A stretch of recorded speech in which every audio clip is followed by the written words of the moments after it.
Fan को चालू करके ये देखने वाला हूँ कि क्या ये बोट आगे बढ़ती है या फिर नहीं, और फिर मैं 4000 मील की यात्रा करके इक्वेटर पर जाऊंगा। मैं इस वक्त नॉर्दर्न और सदर्न हेमिस्फीयर्स के बीच खड़ा हूँ, क्योंकि ये जो लाइन है वो इक्वेटर है, और मैं यहाँ ये जांच करने आया हूँ कि टूरिस्ट को दिखाया जाने वाला ये डेमो क्या एक स्कैम है। ये लोग एक बेसिन में पानी डालते हैं और फिर ये दिखाते हैं कि इक्वेटर के उत्तरी भाग में पानी एंटी क्लॉकवाइज स्पिन होता है, और फिर कुछ ही फीट दूर इक्वेटर के दक्षिणी ओर पानी उल्टी तरफ घूमते हुए खाली होता है। और शायद आपने ये भी सुना है कि इक्वेटर के ऑपोजिट किनारों पर टॉयलेट्स विपरीत दिशाओं में फ्लश होते हैं, और हम यहाँ सच्चाई का खुलासा करने आए हैं। लेकिन मैं सिर्फ इतने में नहीं रुकने वाला, क्योंकि आज हम सिंपल डेमोन्स्ट्रेशंस के जरिए 6 अलग अलग फिजिक्स और इंजीनियरिंग पहेलियों की जांच करने जा रहे हैं, क्योंकि इस वीडियो के अंत तक हम चाहते हैं कि आपको सही जवाब पता होने के साथ साथ ये भी पता चले कि वो सही जवाब सही क्यों है। तो शुरू करने के लिए, क्योंकि हम हेमिस्फीयर्स की बात कर रहे हैं, क्या आप जानते हैं कि कनाडा जैसी नॉर्दर्न हेमिस्फीयर वाली जगह से चांद कुछ ऐसा दिखाई देता है, जबकि ऑस्ट्रेलिया जैसी सदर्न हेमिस्फीयर वाली जगह से कुछ ऐसा। चांद उल्टा दिखता है। और इस मजेदार फैक्ट को जानने से भी ज्यादा मजेदार है इसके पीछे का कारण जानना। अभी बताता हूँ कि क्यों। जैसा कि हम सब जानते हैं, पृथ्वी एक स्फीयर है।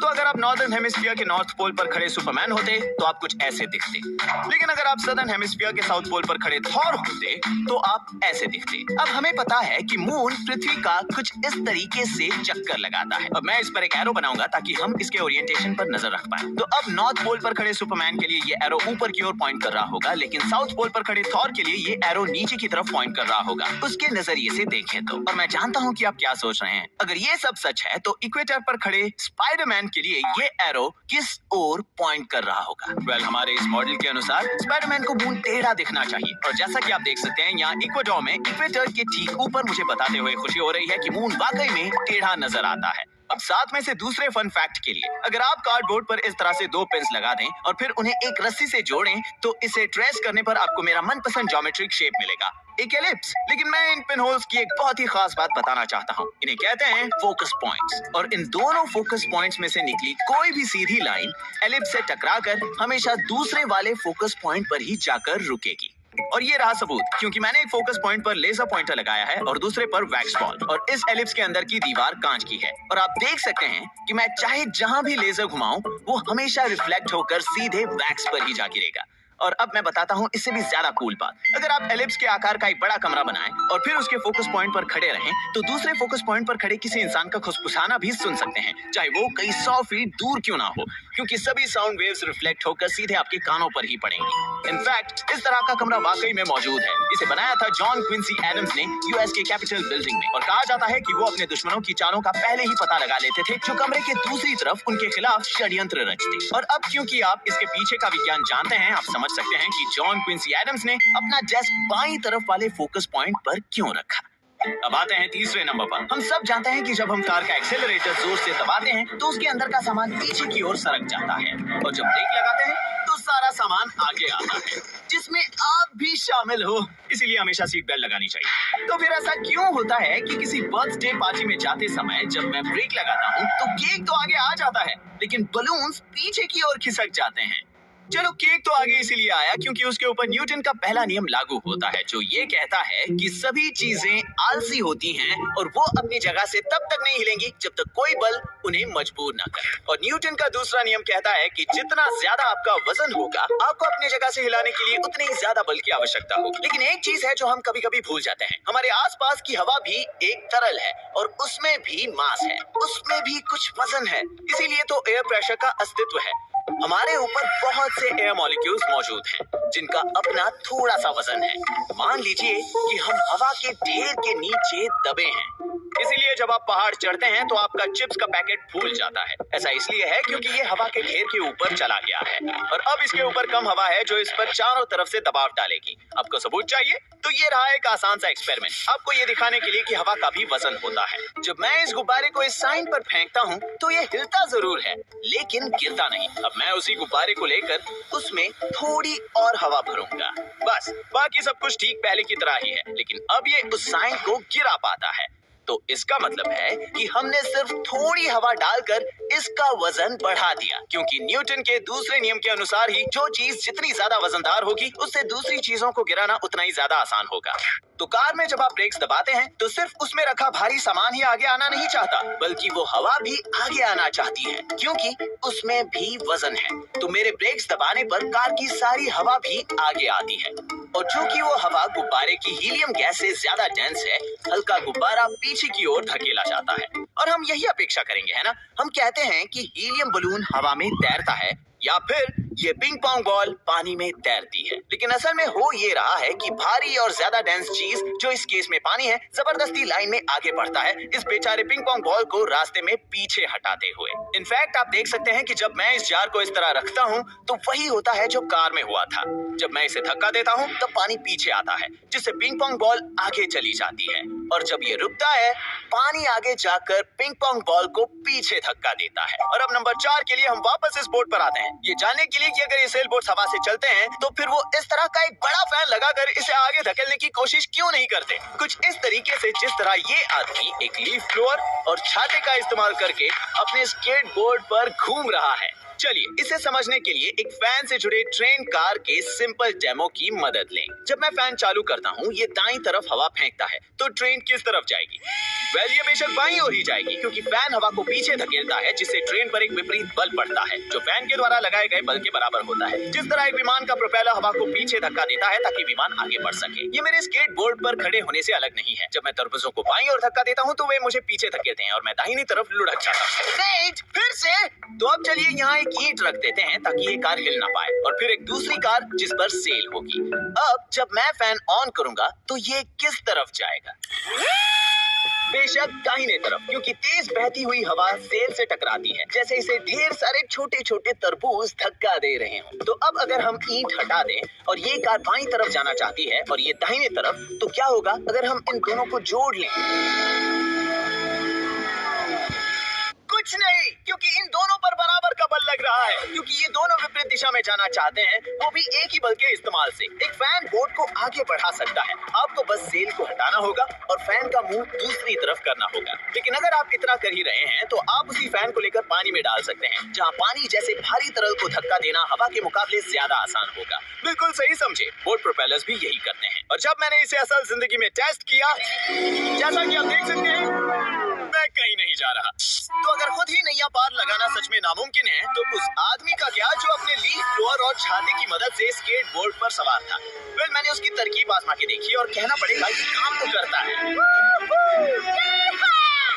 लेकिन इसका लेना देना उसके छाते या फिर उस लीफ ब्लोअर से नहीं, बल्कि उसके इस खास इलेक्ट्रिक स्केट बोर्ड से है, जिसके नीचे एक बैटरी लगाई गई है। और आप उसी के वीडियो में यहाँ देख सकते हैं कि वो भी इसी स्केट बोर्ड का इस्तेमाल कर रहा है। अब इसके पहले कि हम आखिरी 3 पर पहुंचे, जिसमें ये टूरिस्ट कैम्प वाला डेमो भी मौजूद है, अगर आप मेरे जैसे हैं और आपको भी वो आहा वाला पल पसंद है जहाँ आप कुछ सीखते हैं, तो मेरे पास आपके लिए एक अच्छी खबर है। जरा सोचने दो। क्रंच लैब्स, मुझे खुशी है तुमने कह दिया, सही समझे, क्योंकि उन्हीं पलों को बांटने के लिए मैंने बनाया क्रंच लैब्स, जिसमें आपको हर महीने एक बहुत ही कमाल का टॉय मिलेगा और साथ ही एक वीडियो जिसमें मैं आपको उसके काम करने के पीछे का विज्ञान समझाऊंगा। मार्क अपने मुंह से नहीं कहेगा, लेकिन ये नासा और एप्पल में काम कर चुका है। आपने ऐसा महान इंजीनियर पहले कभी नहीं देखा होगा, और इसने खुद ये बॉक्सेस डिजाइन किए हैं ताकि आपको वो सब कुछ सिखा पाए जो ये जानता है। हमने एक वाटर गन बनाया था और इसमें एक नोजल है जिसे घुमाने पर वो उल्टा गन चलाने वाले पर ही पानी फेंकता है। मतलब कमाल है। तुम भी मेरे बॉक्सेस के प्रैंक में कई बार फंसे जानता हूँ, अच्छा लगता है ये।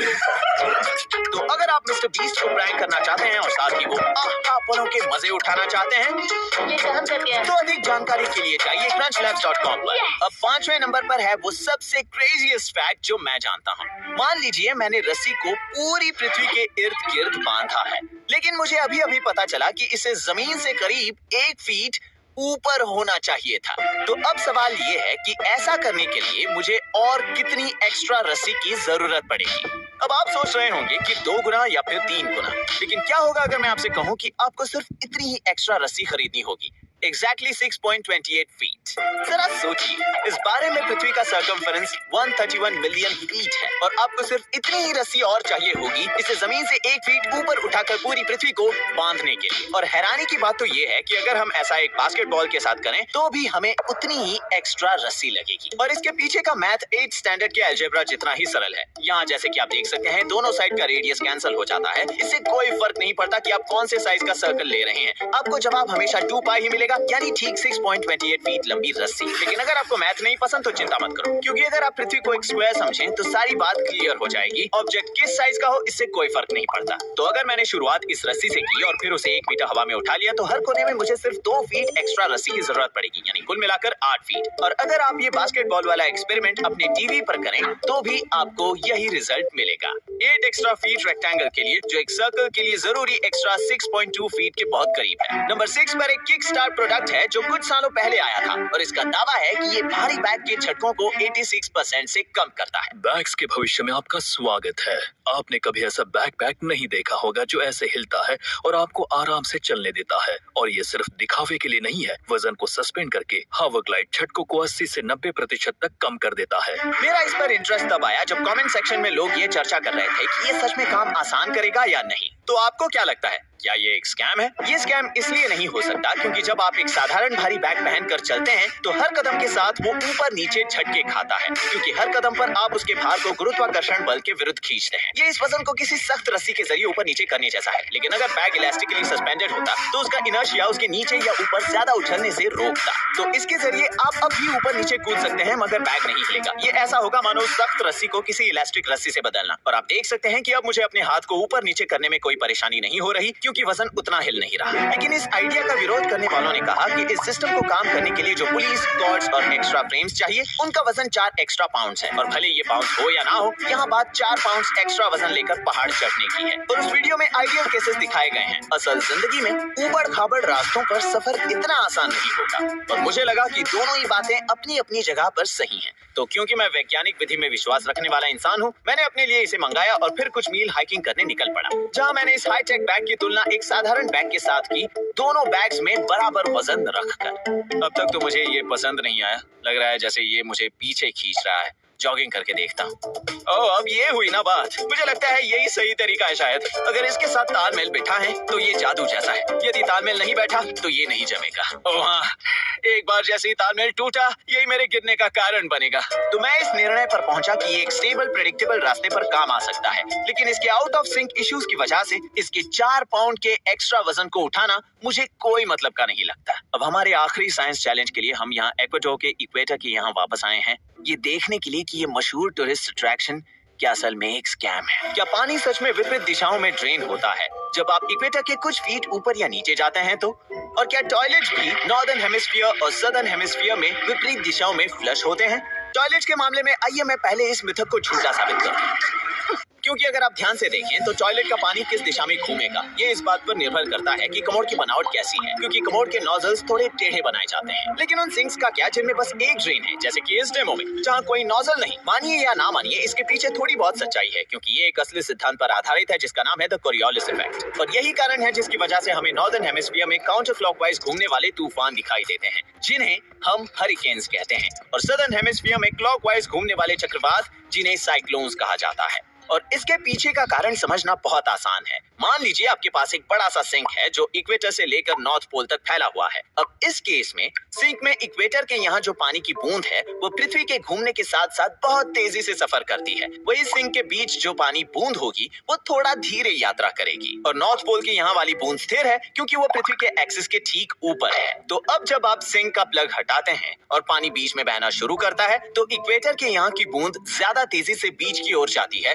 उस बूंद के मुकाबले जो बीच में या नॉर्थ पोल पर है। तो अब वो बूंद बीच वाले बूंद से आगे है, और क्योंकि नॉर्थ पोल के पास वाला पानी स्थिर था वो बूंदें पीछे रह जाती हैं। तो जब सारी बूंदों पर इस तरह का प्रभाव पड़ता है, सिंक के अंदर रखा पानी नेचुरली काउंटर क्लॉकवाइज घूमने लगता है, जैसे तूफान की तरह, जहां तूफान की आंख असल में एक सिंक की तरह कम दबाव वाला क्षेत्र है। और जब हम यही लॉजिक सदर्न हेमिस्फीयर में लगाते हैं तो हमें एक क्लॉकवाइज घुमाव देखने मिलता है। तो क्या इसका मतलब है कि सच में नॉर्दर्न और सदर्न हेमिस्फीयर्स में सिंक विपरीत दिशा में ड्रेन होते हैं? वेल, दुख की बात नहीं है, क्योंकि कोरियोलिस इफेक्ट सिर्फ तभी देखने मिलता है जब आप इक्वेटर के बहुत ज्यादा ऊपर या नीचे हों। इसलिए जब तक आपके पास 5 मील चौड़ा सिंक न हो, या यदि आप सबसे उत्तम परिस्थितियां नहीं बनाते हैं, जैसा कि मेरे दोस्त डेस्टिन और डेरिक यहाँ दिखा रहे हैं। पृथ्वी के घूमने के कारण पानी क्लॉकवाइज बह रहा है। क्योंकि मैं नॉर्थन हेमिस्फीयर में हूँ, पानी घड़ी की विपरीत दिशा में बह रहा है। ये असली है। ये प्रभाव सिंक और टॉयलेट्स के पानी की दिशाओं पर कोई प्रभाव डालने के लिए बहुत छोटा है, और अब ये अन्य कारकों पर निर्भर करता है, जैसे कि सिंक ज्योमेट्री